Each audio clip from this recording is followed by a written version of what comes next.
Bom dia, pessoal. Hoje a gente vai estar falando sobre a dilatação volumétrica de sólidos.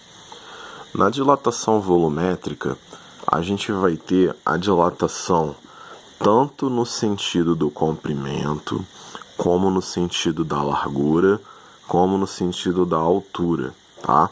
Então, na dilatação volumétrica, vai ser uma dilatação no sentido tridimensional, nas três dimensões citadas.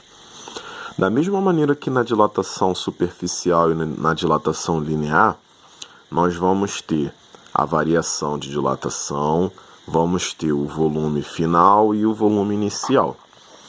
Então aqui, primeiramente, se a gente estiver trabalhando com qualquer sólido, a gente tem que saber como calcular o volume desse sólido. Então, no nosso caso aqui, é um hexaedro regular, ou um cubo, que você vai multiplicar todas as suas dimensões para ter o volume. Essa fórmula também serve para paralelepípedos, tá? Então, aqui, para eu calcular o volume desse sólido, basta multiplicar o comprimento pela largura pela altura, e eu vou ter o volume dele. Agora vamos às fórmulas de dilatação. O que vai ser a variação de dilatação volumétrica? Vai ser o volume final menos o volume inicial.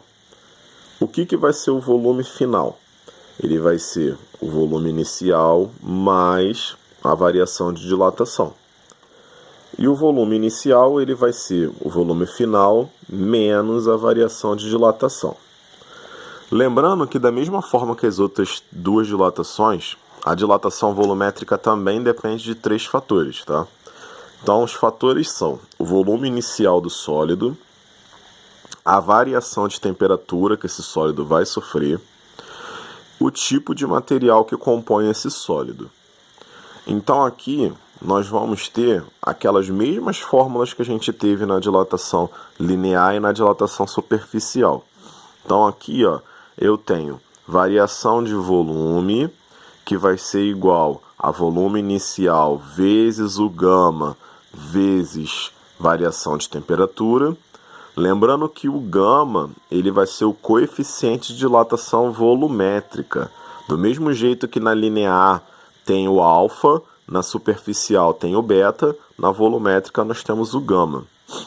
O gama ele pode ser calculado pela divisão da dilatação volumétrica pelo produto do volume inicial com a variação de temperatura. Nós temos uma outra fórmula bem importante, que é o cálculo de volume final. Ele pode ser feito através do volume inicial vezes 1 mais gama vezes variação de temperatura, igual a gente fez também na dilatação linear e na dilatação superficial.